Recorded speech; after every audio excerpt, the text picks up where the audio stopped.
Hey everyone, welcome to The Switch. The Switch, as you know, is a podcast all about people within breaking and hip hop that have been able to take their craft and turn it into a way to sustain themselves. And I don't know, there's not a lot of people that have done it better than our guest, Ronnie, represent Full Force, represent RedBull Beast One All Stars, represent Super Crew. I don't think I can name everything that you're representing, but yeah. So everyone, welcome to episode 4 of The Switch.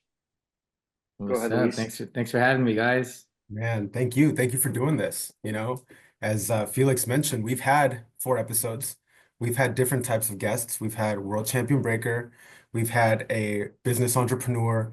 We've had an event organizer, business mogul, but now we have someone that does all of those roles right here in front of us.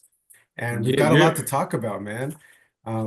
But first and foremost, I think we got to say it. It just recently happened. We got to celebrate 30 years of Full Force. I mean, we got Yeah. 2 Full Force members here. Sorry, Felix. Maybe you can make the cut in the future.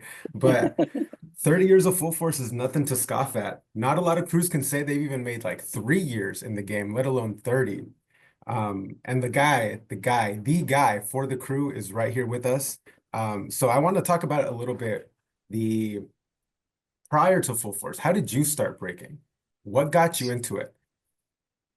Yeah, so we celebrated 30 years of Full Force, but I actually started breaking 2 years prior to founding, the crew with my brothers. So I started in 93 and I started with some of my cousins from California because I think this is when there was a resurgence. There was a resurgence of breaking the West Coast in the late 80s and 90s. But my introduction to breaking was in the late 80s because when I was still living in Guam, movies like Breakin' and B Street were already big.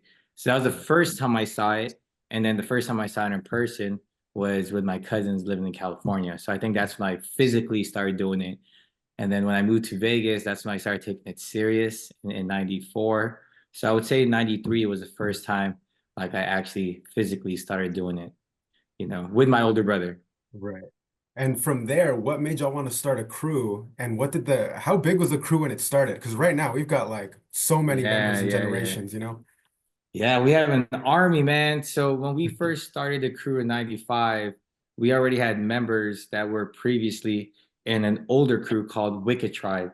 And then we were dabbling in other crew names. I, they're kind of embarrassing, but we had a crew called Unknown UKN, another crew called Seven Pride. But then Full Force stuck because there was a time where our cousins from California who got us into breaking, they were repping Full Force, but they never really did anything with the crew name. So they basically just gave it to us, and they're like, "Here, you guys should represent Full Force because it seems like you guys are taking it a lot more serious than we are." And then we just ran with it. So it was myself, my older brother, and Rock, who still gets down till this day. And which is funny because prior to him starting Full Force with us, he used to be from a rival crew called Rock Skittle. And this crew still somewhat exists in Las Vegas. He was part of actually Kid Skill. He was part of the newer generation of this Rock Skittle crew that were actually mentored by some rock steady heads. So Oh. there's a rich history in Vegas that a Wow. lot of people don't know about, but I think the origin is of course Full Force because that's when we really started making noise and we went nonstop. And when we started the crew, we were very tight. We were a small crew. There was originally like 7 or 8 of us. And personally, I didn't want to get any new members in because I just wanted to keep it like a tight-knit crew, keep that camaraderie. And it was my older brother that wanted to recruit new members and build different chapters like Rocksteady Crew because he really looked up to Rocksteady and how they were moving. Yeah, so that's basically how we started the crew and how I started breaking. Could you imagine going back in time and seeing the first iteration of Full Force and telling them, yo, in 30 years, we're going to be still celebrating this crew and we're going to be as active as ever? That's crazy to think Yeah, about. yeah. I mean, it happened at our 30-year anniversary. Yeah. I was talking to some members from Wicked Tribe, the crew that we had prior to Full Force. Some of them came out, from out of town, and everyone was just blown away to see how far we've come and just yeah, the legacy that we were able to maintain throughout the decades. And you might have met some of the OGs that we started with when we did the after party for Full Yep. Force anniversary at Blue Martini. Our boy that manages the club, he's one of our OG members. And yeah, dude, it's crazy because we're still going strong And after all these years. I think what a lot of people don't really appreciate as much is that it's not just 30 years of the same people. There are multiple generations, and there is an effort to continue to bring people into the family. And those people are active and traveling. They're pushing the name out. They are making sure that the legacy is alive and well, which not a lot of crews can say, like to say that they have 4 or 5 generations of full force members, Yeah. man, that's unheard of. So I know we're tooting our own horn, we're part of the crew here, but even before even before I was in full force, I always appreciated that about the crew and I always respected that. So I'm proud to be part of the legacy. I'm happy to have you here, man. Yes, and we're proud to have you part of the crew. And I think that's what's so cool about our crew because we're not just a breaking crew. You know, you see the versatility in everything Yeah. that we do, from hosting events, organizing events, and like a real hip hop crew. We have DJs, and Yup. I think above all, we're very family oriented. I think that's the reason why we were able to, stand the test of time. 100%, man. So we're going to take a step away from the crew and we're going to talk about you because this episode is about you. It's about Ronnie. You've accomplished a lot in the world of dance in general, breaking obviously, but you've gone further than that. You've gone to the full-on limit of what it's like to be a mainstream personality in the world of dance. Um, you won Red Bull. You did ABDC, America's Best Dance Crew. You've traveled basically everywhere in the world. What would you consider to be one of your most notable accomplishments in your breaking career? Notable, Like your favorite one? I would say it probably is America's Best Dance Crew winning a TV show with a crew. And for those that were too young to watch this MTV show, we won season 2, and it was with Super Crew. It was Full Force, Battle Monkeys, and Knucklehead Zoo. But we represented like all three crews, right? And yeah, that was just because it wasn't just like one day, a tournament style winning a competition. It was like we were there grinding for like a whole summer, like 2.5 months. And it was extremely hard, but it paid off. It was a beautiful struggle. I'm What? actually kind of curious. Sorry, what was that like? Competing with other crews? Because I remember the first season of America's Best Dance Crew. Because of that, I watched the second season, and it was one of those things where like, oh yeah, no, like, you guys obviously killed it, and you guys obviously won, but uh, just because when you're breaking, you're battling other people that also break. But the Mm, big difference in that show is like you're battling, okay, like Super Crew is kind of a breaking crew, then you have this other crew that does some other random ass stuff, and you have this other crew that does some other random ass stuff. And it's I always consider breaking to be obviously like I'm definitely biased, and I think a lot of people as I watch the work going to be biased, but also for a reason.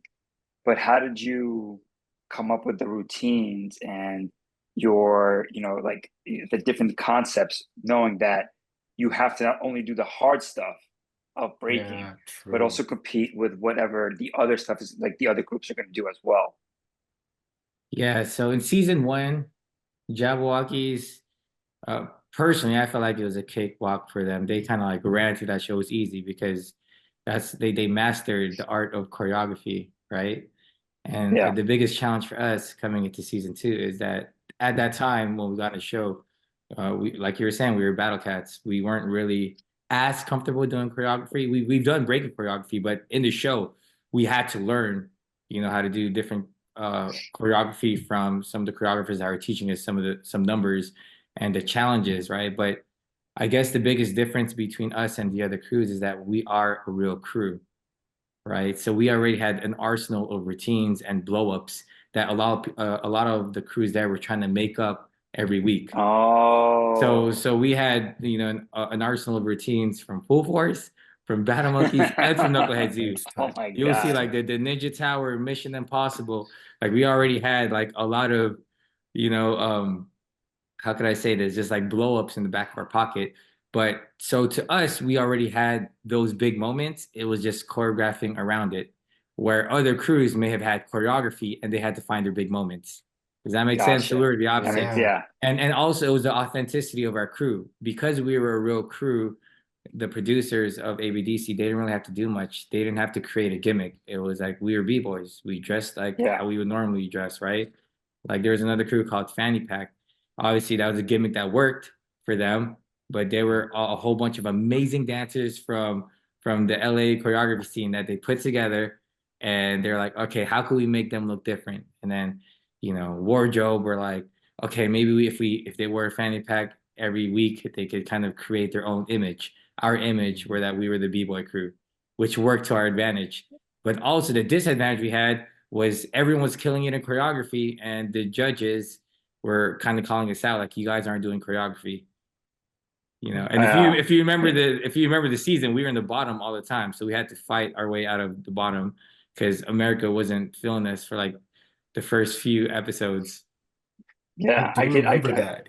or the middle. and I think Actually, they like, were feeling us in the beginning, and then there's a point where like we started dropping in boats, and mind you, all of America is watching us, so Dude, that's yeah, why I would say that whole summer of 2008 was just, man, that's the most memorable. And I would say that was a bit, and that propelled not just us as a breaking crew, but I feel like that put breaking on the map because shortly after we won, I was hearing from like different people that, yeah, breaking was popping.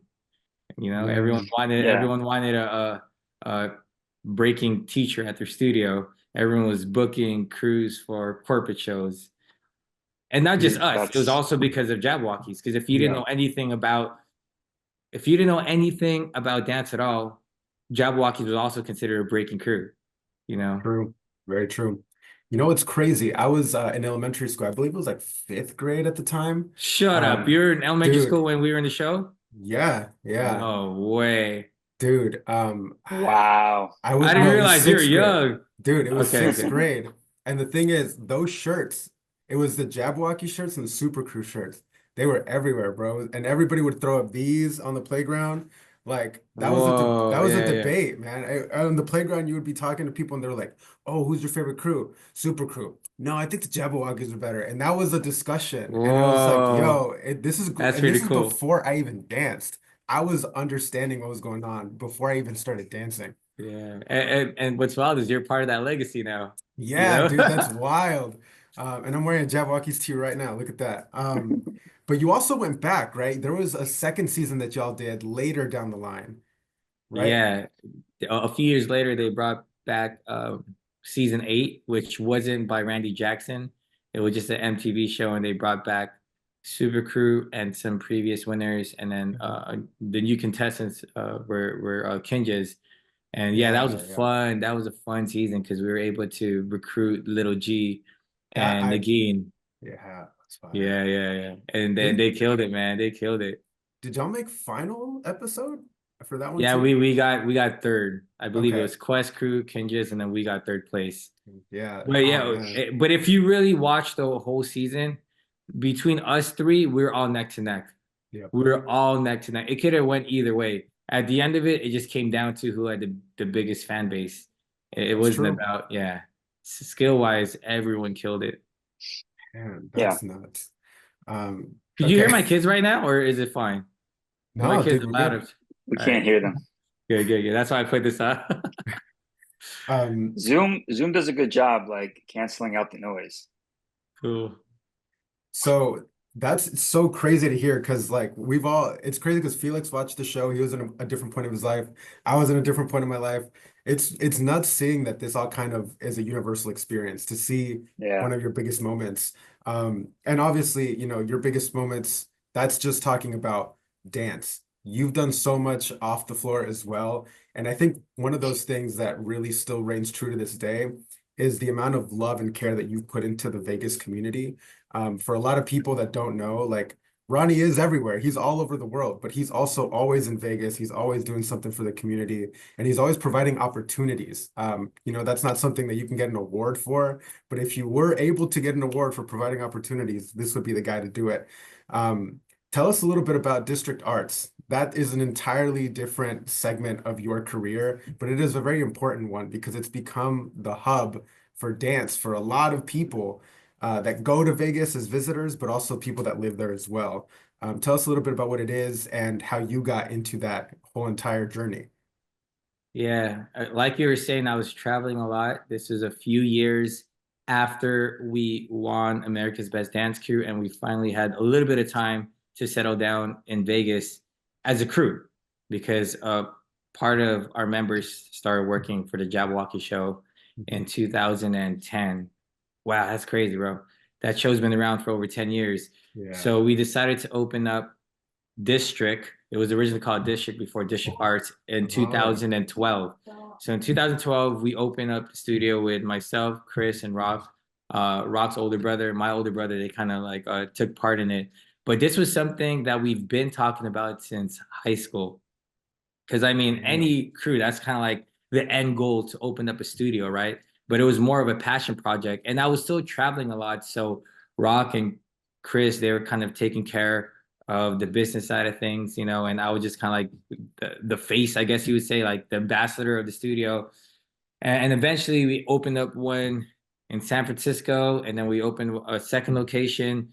And then after years and years and years, we just decided that we wanted to consolidate to one main studio because we just did so much at once.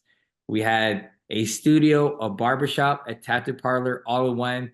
And even at one point, we ended up opening up a vape shop inside.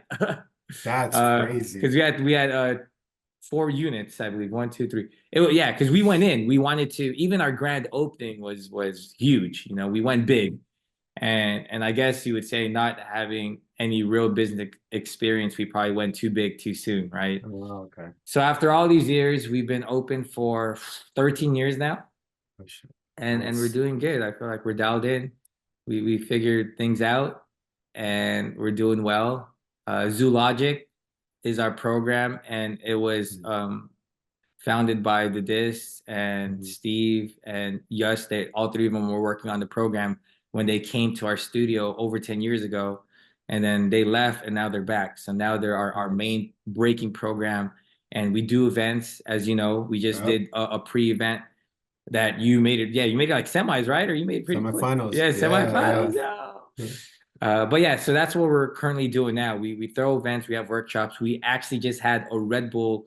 This was like the third season that we did a Red Bull Under My Wings, and it was a crazy lineup, bro. We had Wiggles, Ken Swift, Ruin, Luigi, Kid David, Phil Wizard, Hong Ten, myself, Rock's Right, Totem, who's a famous graffiti artist, Strike's dad. The lineup was wild, and this happened 2 days right after our full first anniversary. So this past week was just we were going in. We were going in. But that program is crazy. That's a lot of like knowledge that's being passed down to this next generation of top level breakers. Yeah. Very, very exclusive too. This season we only brought in 4 mentees. We have Nikki from the Bronx, Kid Break from the Bronx. We have Neve she's from Eric's program, Zoologic, and then we have Strike. And they loved it, man. It was a great camp. So that's what we're providing at our studio. Dude, just look, that long list is crazy. A lot of studios don't do that. And Ivan, I think I forgot Ivan. Yeah. Damn it.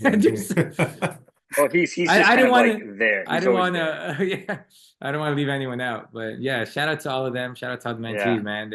They killed it. It was an epic, camp that we just had. It was probably the best lineup we've ever had. That's exciting. That's exciting that exists for the young generation of dancers. Like I'm glad that breaking is at this point. Obviously we want it to be more and bigger, but just to be a kid, I started when I was like 16, 17. I wished that something like this existed, and I actually had the opportunity to go to something like this as opposed to getting Out for Fame tapes from like a random rave store. You know what I'm saying? So that's what's up. Yeah, man. And it's cool because I know a lot of people probably trip out because there's a lot of work put into it, and it's like the bandwidth. A lot of people probably wouldn't have the energy to do this back to back to back, but it's truly the labor of love. Like I love doing this, So to me, it's not work. If you love what you do, it's not work. And I think people see that too, like they understand that you are like the guy in Vegas, and it's for good reason. You're providing a lot of opportunity, you're providing the space, and people really, really see that. especially when we're talking about like the legacy of District. When I was coming up, I would watch a lot of footage, as a lot of people do. And early in the YouTube days, I remember the battles from District because it was like Mm, the paler floor with the black logo, the Red Bull logo, right? yep. Dude, yeah, so many of my Yeah. favorite videos on YouTube, they're from some battles that happened there. And it's nuts to see that into what it is now, which is the District Arts with the red logo on it. You've held Red Bull ciphers there. Like, dude, Yeah, dude. I'm telling you, bro, it's turned into a breaking landmark when mhm. people, because there's times where I'll be like surprised. I remember there was one time where we were under construction and we had to take out the floor and reinstall it. And during those couple of days that we were off, there was someone that came from out of town, and then they knocked on the door because they just wanted to come and just check out the space. And even though we were closed, we let them in. I gave them like a District Arts shirt, but they just wanted to take a photo in front of the District Arts logo. Just because, yeah, it's turned into one of those spaces that people appreciate being at, or just to say like I was here. You know what I mean? Yeah. So in terms of being a studio owner and being part of this business journey, essentially, what is one of the biggest lessons that you've learned along the way? One of the biggest lessons is it's you can't do it alone. You know, you need to work with different people. That's why I was always down to collaborate and not just strictly keeping it. I mean, we're predominantly a breaking studio, but we've collaborated with, different dancers that have their own teams, like Dope Show or Killers Project. And yeah, we rent it out as well. Like I know there's some studios that are just exclusive to just breaking, Mhm. but then we're really just trying to build with the community in general. Like if they have a passion for something, then District Arts is the space to do it at. Nice. It's a hub, you know what I mean? It's a Oh yeah, cultural hub. So we try to, work with different people. Obviously, if it makes sense too, of right? We're not course, trying to work of with course. degenerates that are gonna give us a bad reputation. No offense, but No, you know what I'm saying? Like, it's true. yeah, It's it's still a professionalism, you rep. know? Yeah, yeah, yeah. It's still a reputable studio, so we have to kind of uphold that image. Of course, of course. I'm on board. I'm on board. One of the other aspects of your career that I think now at this point, when people think of this, they automatically associate you with it. Red Bull. Red Bull and Ronnie go hand in hand in a lot of people's minds. And I think that is like pretty clear, right? That's happened over the years. You always got the Red Bull gear on. You've Yeah, supported a lot of people through that brand as well. And not only that, what I think people don't really understand is that I think you were the link that brought Red Bull closer to breaking as a whole, and you provided a lot of that path that has been created now for a lot of these newer talents. I want to talk a little bit about that. How did that even come to be? I know you won Red Bull, but how did, Sorry, I just want to say something like real quick about that. yeah. So when I was in college, I was breaking like right before I went to college, like my junior year and then senior year of high school. But then I didn't really know anything outside of the scene of like New Jersey, New York, maybe Philly. That was kind of like my hub primarily, mostly New York. And somebody was like, "Yo, you got to see. This is like the best breaker in the world right now." I'm like, "What?" And I think like the Rebel battles just started happening, and he sent me your video, one of those, the one that you won, and I was like, "Oh yeah, no, this is the guy. This is it. This that's is tight. like, When you're in yeah." So college, and we're the yeah, I was in same age college. too. We have the same No, birthday, you're remember? Yeah, yeah, yeah. You're yeah, right. I'm a year we're the older than same you. birthday, but Same you're still birthday. chilling. BT Dubs, same Yeah. birthday. Um, but yeah, like Red Bull had that effect. I mean, the first DVD I got was the Red Bull Lords of the Floor 2. And I Yeah. ordered that shit like way in advance because I'm You like, had oh to my order God, it. breaking's on a DVD. That's crazy. There's Yeah, like a yeah, yeah. menu, but I just like That's want, I wild. know we're talking about you and Red Bull, but that is a memory that always sticks in my head. Bro, I felt the same way. Even though I was a part of it, I was tripping out when I saw the DVD once at a Target. And I was like, That's nuts at whoa. a And then Target. I saw it on ESPN the first year I did it in 2004. Like maybe a couple years later, they did like a playback, like a rerun. There's like a highlight compilation of Red Bull BC One. And if you were tuning into America's Best Dance Crew, the very first episode, the first clips they showed were all Red Bull BC1 clips. I was like, oh shoot, I made it to MTV before we even knew we were going to be in season 2. Isn't that wild? Damn, They're that's showing nuts. highlights of 2004 and 2005. And yeah, it was just they brought that a different level of production. It was a production value behind it, right? And yeah, I was there since the beginning, since 2004. So I Yeah, think that's man. why people attached me to the brand. And I got signed in 2008, or I think late 2008 or 2009. It was after we won ABDC. It was such a blur because you're just so busy. And then when I Back to got back to back to signed, back. yeah, I was considered like the first competitive b-boy to get signed by Red Bull, which was like huge. And then maybe a year and a half after was when we created, like around 2 years later is when we created the All Stars. Yeah. And that was initiated in the India tour, which I wasn't at because I was on tour with Super cool. Super Crew and Jabberwockies. So the 3 people that initiated that was Pellegrino, Rox Wright, and I believe Lilu. So I spoke to Rox because it was me and Rox in the US and I had Mhm. just won. And Rox Wright and I were just talking about like creating a team. And obviously that message was passed down. And it was a collective effort, but I think Palazino was one of the people that really, really wanted to push it. Yeah. And yeah, when we finally got together in 2010, it was like, I'm telling you, everything happened all at once. It was like starting the show with Jabba, with Super Coon Jabba, Muse IC. That same summer was when the All Stars started. So we were just back to back. I was busy touring with the All Stars. Every time I would come home, I would jump straight into a show with Jabwalkies and Super Crew. And it's been nonstop since, man. I'm telling you, That's like, amazing. but I've seen the evolution of Super Crew, Jabwalkies, and Red Bull. Mhm. And I've always felt that, I've been so blessed to be like in the middle of like two, three of like the biggest, Biggest like basically names. dance entities in the world. Yeah. And I No, count well my deserved, blessings bro. every day, bro. And that's why I don't take it for granted. And I'm still working hard. I know Yeah. some people could get complacent and comfortable, but I'm still here. I keep my head down. And there's always a saying, just work hard in silence and just let your actions speak louder. And I feel like that's been the motto that I've been trying to, pass down to our younger generation, even with the All Stars. It's like don't Yeah. talk about it and be about it. Real. That's real. Um, Hold on. when Sorry.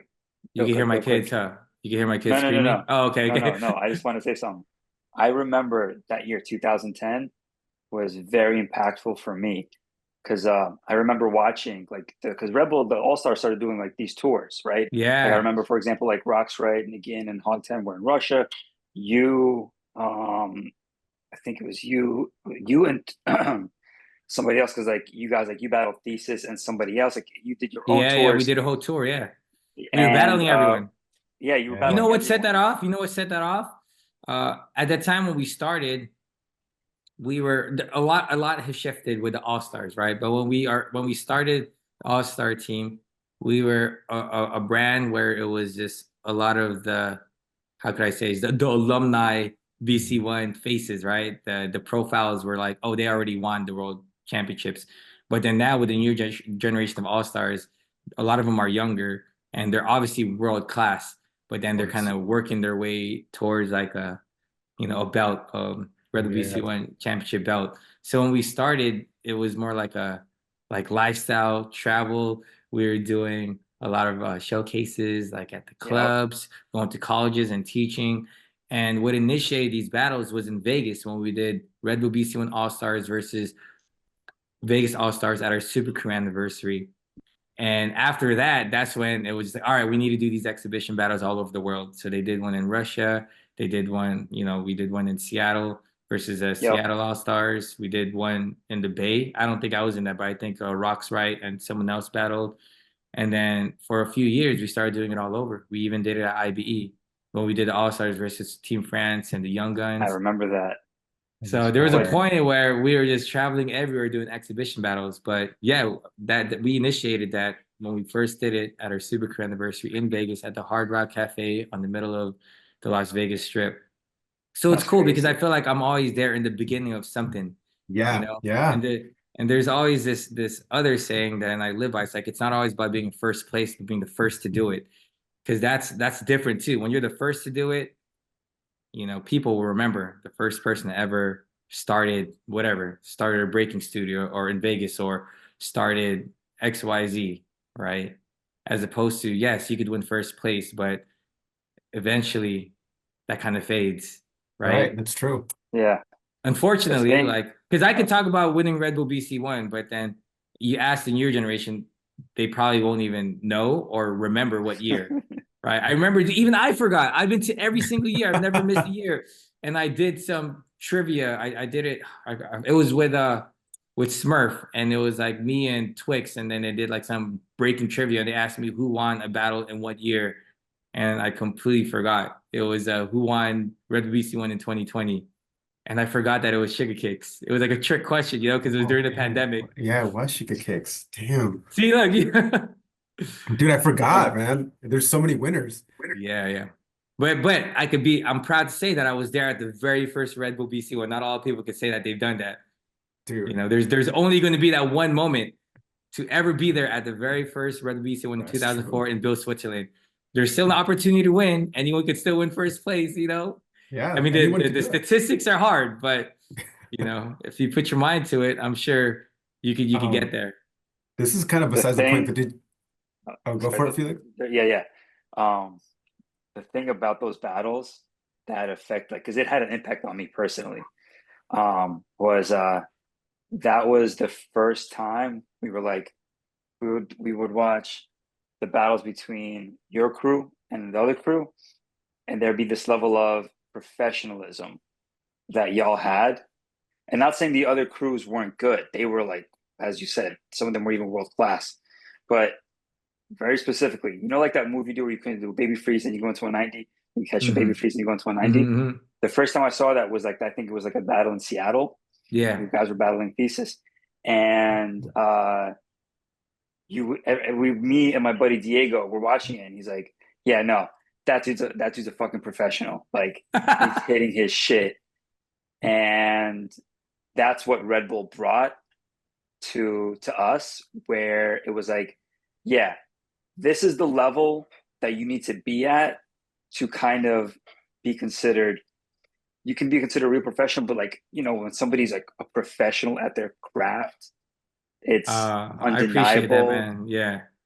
You know what I'm I think saying? that's what it was. I felt like I was catching up to to everyone else, because I'm one of the oldest in the crew, and because I was juggling so much at that time, like I said, I was still doing Jabba, and then that was around the same time that me and my older brother started for production. So we were throwing a lot of events, like we threw Super Crew Anniversary, right? And I was organizing that while we were on tour. But then, yeah, you definitely have some seasoned all stars that are just naturals and they're undeniable. Like I always felt that Taisuke was just a natural. Oh yeah, totally. Hong, he works his ass off. He's probably one of the hardest working till this day. He's one of the hardest working b-boys I know. And Rock's right.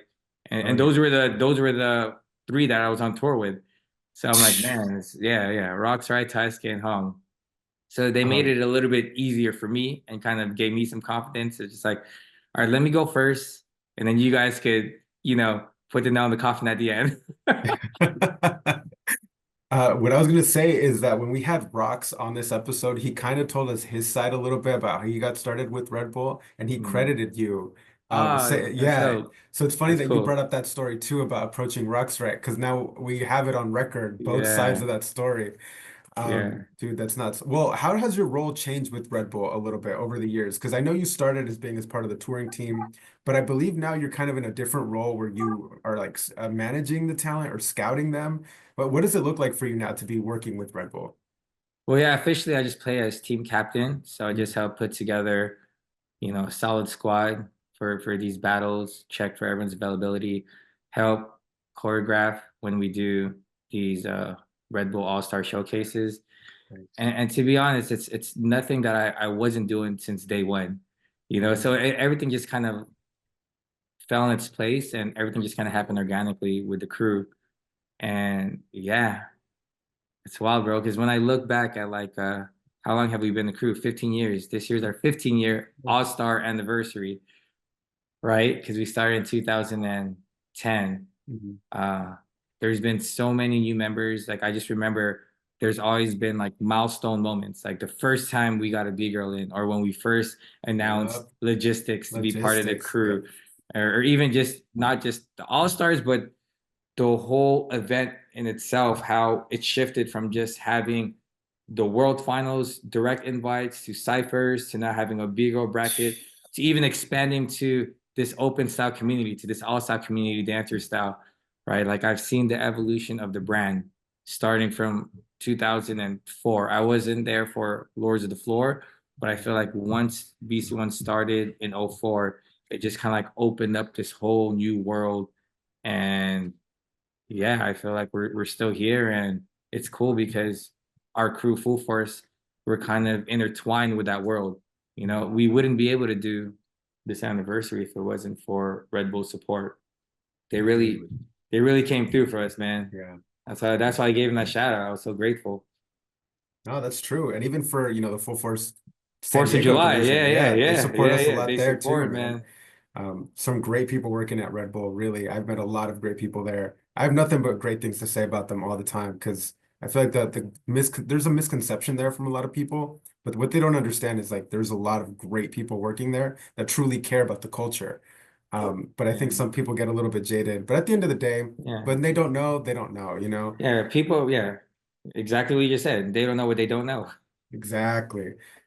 So I think we've kind of covered a big chunk of what your legacy has been, but what we really want to know is what was that moment for you that you decided that this was going to be your career? Because a lot of people start breaking, and it's with their homies, with their crew, with their friends, with their family. But nobody starts thinking like, yo, breaking is going to be my career. At what point was it for you that you decided, like, I can really do this for a really long time? At what point did you make the switch into The switch. the switch? Yeah. Yeah, The I name of the do remember show. specifically. I remember this specifically, but I think it was either '02 or '03. I would like to say it was '02. I think it Mhm. was in '02 when I did Star Search with Knucklehead Zoo. And this was a show that one of our crew members, Dunok, he already won the show 3 times. He won $300,000 in the show. So we had the opportunity to be in the show. He co-signed for us. We knew some people that were kind of working behind the scenes. Michelle McNulty, who ended up being a casting director for ABDC, Napoleon Tabitha, who were choreographing. So we knew a lot of people in the industry early on, like over 20 years ago. So Knuckleheads at that time, they were, taking breaking serious. A lot of them were doing it full time. So then they asked me to be a part of it. And at that time, we already super crew. But then we ended up representing Knucklehead Zoo. So I jumped in the show and we did great. We made, past first episode and second episode. And I think I was still in college at that time too. So it was after that moment that we were on TV, and then my parents were being so supportive because of the first, and it was a big show. Star Search was a big show. It was hosted by Arsenio Hall at that time, Damn. and it was on CBS. The whole, US was watching it. And that was the switch. That was a turning point where I was like, you know what? I think I can make a living off of this. And but I didn't. I was still struggling for a long time. I was still struggling, but that was a moment where I was just like, I'm just gonna focus on breaking. So I took a break from college and just never went back because I had a scholarship. It was called the Millennium Scholarship that lasted 10 years, and I graduated the year 2000. And if this was '02, I was like, oh, I still got 8 years. I can come back when it's time. And then when I ended up just dedicating everything to breaking, that's when I was just like, all right, I'm not going back because that's when it started slowly. I mean, I had my dips, my ups and Mhm. downs.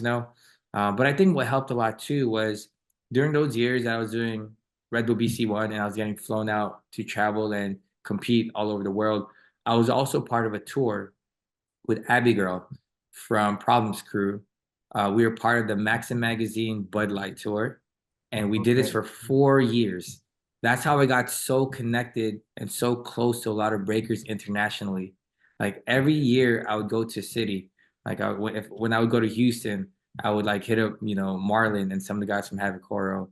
When I would go to Florida, Speedy was my dude, Mhm. and Speedy, yeah, Minneapolis. It was like Dizzy and Miho, you know. Mijo.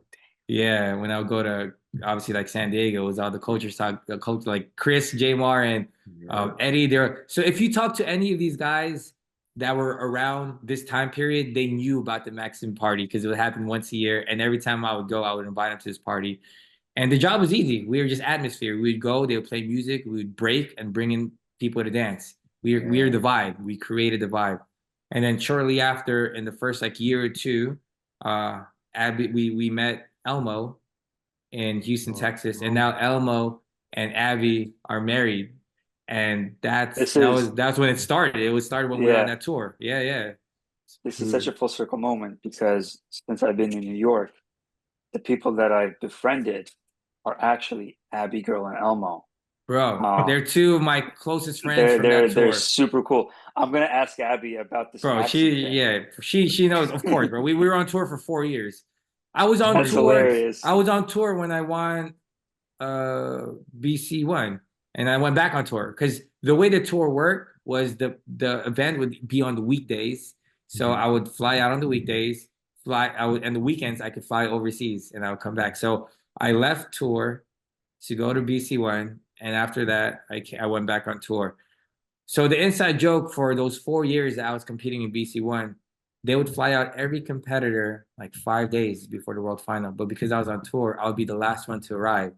So I'll be so jet lagged, bro. Like I feel like all those years I was never like 100% on stage because I was getting off tour and going And go straight to the straight world to final. wow. But then again, I was younger, I was in my early 20s, so I was capable. I would Yo, never do it that now. Yo, that's crazy. I just feel like I learned a whole 5 chapters on you, man, because I didn't know Yeah. that. I didn't Yeah, know yeah. that I was was when you tight with a lot of people, like and this is just in the 2000s. I didn't even tell you about the 90s, like from when me and Ivan got close, the Radiotron story, which we talked about on one of our podcast interviews. Like, yeah, we were just very low key. I feel like not just me, but just our crew, we always just kept our head down, and we weren't like I said this even at our anniversary, like we never like our main focus was never like winning competitions, right? Like we love to battle. If yeah. anything, that's what sparked everything. In the 90s we flew out, even though we could have driven there. We went to Palmdale, we were looking for Smurf Tribe. Post Crew in 1995 was the first time we flew out to Seattle. We got second place, but really we initially just wanted to battle Boss Crew, and Boss Crew was like OG Massive Monkeys. So before Massive Monkeys there was Breakers of South Seattle.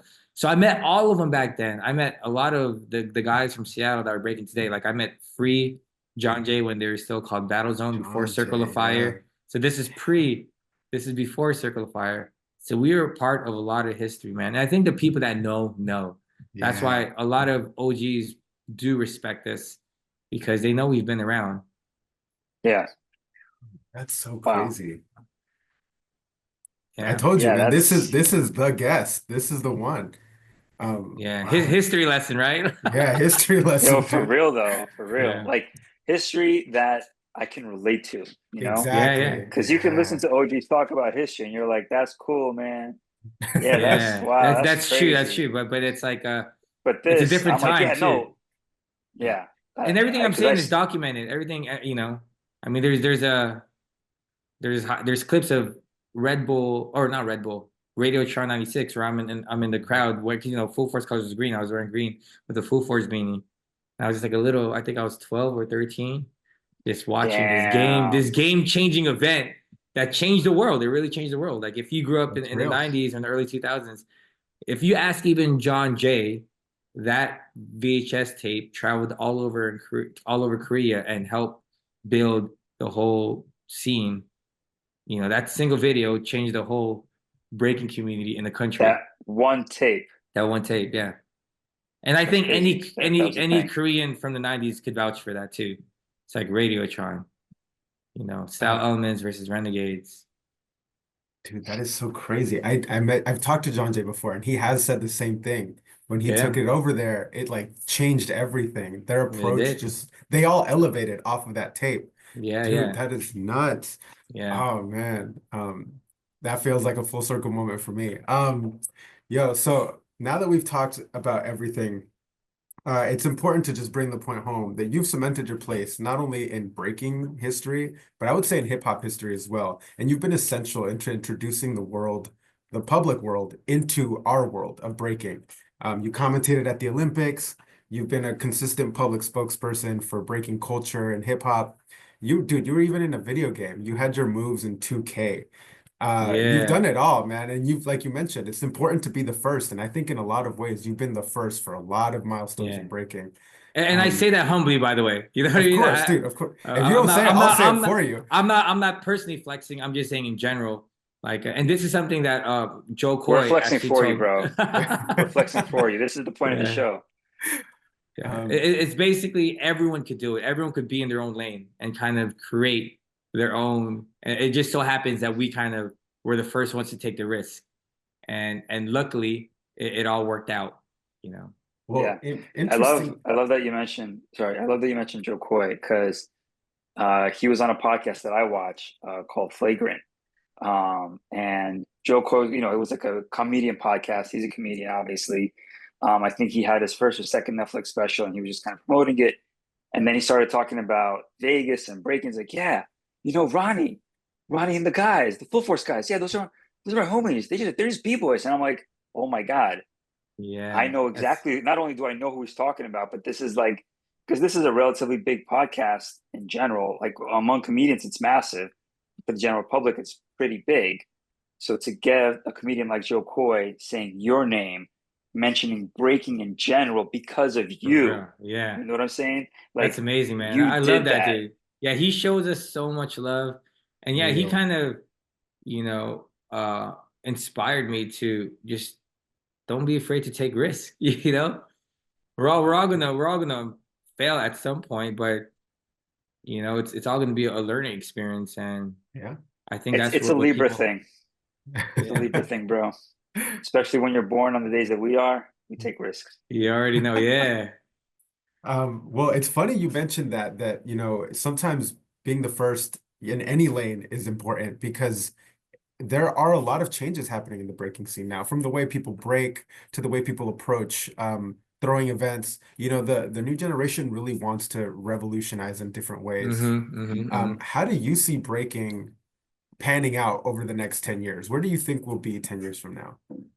I'm an optimist, so you know, I think we're gonna come back stronger than ever, just as long as we have the right leaders that are Right. gonna, you know, help propel breaking to another level, right? Yeah. But you're always gonna have your seasons, right? There's always gonna be like, dang, why did, you know, are these people aren't showing up to these events, you know, or it's oversaturated, and you're always gonna have trolls that are gonna hate Of on course. what's happening, but then to me, that's just all white noise, right? You just have to, like I said, just keep your head down and just keep moving. So in the next 10 years, I could see it really, yeah. And there's, I know because I see and I'm talking to people that are working on big things. But again, they're doing it in silence, you know, they're not Yeah. announcing it to the public yet. So everything's about timing too. So I think when the right time comes, yeah, hopefully the world's ready for it. I would really Yeah. hope so, man. Yeah, and it's working with the people that want this to grow, and that's what's unfortunate too. There's just uh, I'm sure it's like this with any kind of, you know, whatever, like art or sport, whatever you want to Of call it. course. There's always going to be people that are going to try to, you know, bring it down, or just the toxicity that exists, right? But you know, hate always comes from below, so you just have to ignore it and just move Right. forward, right? We're trying to do something good, like genuinely, right? Yeah. Um, No, hey, listen, you're so preaching to so the choir right now, man. yeah. So I say just keep moving, man. I feel like we're all on the same page. So yeah, ignore the negativity. And if we do that, I think we'll be on the right page. And I know it's hard because there's times where I know it gets discouraging where because I even question it sometimes, like, why am I even doing this? You know? It's like we put so much time and effort in something, and I realize it's because what else would we be doing, right? Like this is really like our passion. I wouldn't be doing anything else. And that's why I know that in 10 years this is gonna and bro, 30 years. Like I've seen it. I've seen enough. I don't Yeah. want to say I've seen everything, but I've seen enough to kind of gauge where we're going to be. Oh man. Rockstar had a pretty similar answer too, right? He was pretty optimistic about the future. And I think honestly, like right now, seeing the youth, not even just the youth, like the kids, but also like the in between, like the high schoolers that are just barely getting into college, like there's a lot of talent there and there's a lot of opportunity for them to take breaking into different lanes. And I'm excited to see what that looks like. So I'm glad someone that has had as many years in the game, like you also feel the same way, you know? Yeah, 100%. Man, There's no other way to think, you know? exactly, exactly. Yeah. If you did think otherwise or think differently, then you probably aren't as invested in all Yeah, this as we are. And I also feel like things like this are important, you know? I yeah, realize that interviews and podcasts like this will live on, yeah, right? So we need to document uh these interviews, especially not even me, because I don't feel like an OG. I've been around for a long time, but I still feel like I'm learning. Again, this past Under My Wings camp that we had last week, just hearing Wiggles and Kenny speak, to me, that I felt like a student, you know, even though I was there as a mentor, we were just there as mentees, also learning with our mentees. So what I love about the full circle moment just past week is our whole theme for our anniversary was generations, right? yep. It's like really bridging the gap. And between our anniversary and even this gap, like I felt like this was so special because we're still learning. It doesn't matter how old you are. And respect to like Polsky for, you know, his tagline, you know, always a student. Because I think Yep. that's important, you know, like humbling yourself and just knowing that there's always room to grow and there's so much to learn. Drop the ego, man. Yeah, that's That's the real. thing. Yeah. In our scene, there's just, yeah, there's a lot of it. Dude, everybody learns and hopefully they maintain that same mentality. You know, the more you learn, the more you grow. And then, Yeah. man, I think this has been my favorite episode this far. Obviously, you know, this is my crewmate, Uh, but yeah, he's being man, biased. He's being yeah. biased. Dude, no, I really, think he like, has a right to be biased. yeah, Yeah, I mean, for I feel like my me, head exploded. like, Yeah, yeah, I appreciate it. same. I mean, I Yeah. have moments in my life where you somehow, and I mean, bro, I'll be honest. Like when I found out that you and I had the same birthday, I'm like, who do I get to tell about this? You know Yeah, what I'm that's pretty saying? awesome. And my Yeah. wife knows that I always gravitate towards any Libras, especially if we have the same birthday too. It's like, oh shoot, you know, Yeah, great minds think alike. Man, uh, I exactly. all I have to say is thank you so much, man. Thank you so much for joining the show. Thank you so much for doing everything that you do for the community and blessing us with the wisdom, man. I didn't know so much about you, and now I've learned, and I can't wait to share this episode with everybody. I think people are Uh, really going to be excited for Likewise. this. yeah. Thanks for having me, guys. Of Yeah. course, man. No problem. At Thank you first, so at much, first, Ronnie. I thought this was live. This isn't live, right? This No, No, no, no. no. We're gonna uh like edit it a little bit, then we're gonna cut oh it yeah, up. yeah. You can edit. Yeah, you can edit it. You know, edit And anything yeah, I so if say there's though. any shit you want to say it now. Uh, But uh, actually, like if you want to plug your own podcast, Yeah, because that's District something we also Talks. watch. So oh yeah, go yeah, ahead, like cool. plug your shit, bro. Yeah, just follow us and subscribe to District Talks, which is on District Uh, Arts' YouTube channel. We're on Spotify as well, and anywhere you listen to podcasts. Tune in. and you had some great guests on that. You had Crumbs, you had Yeah, Kate, man.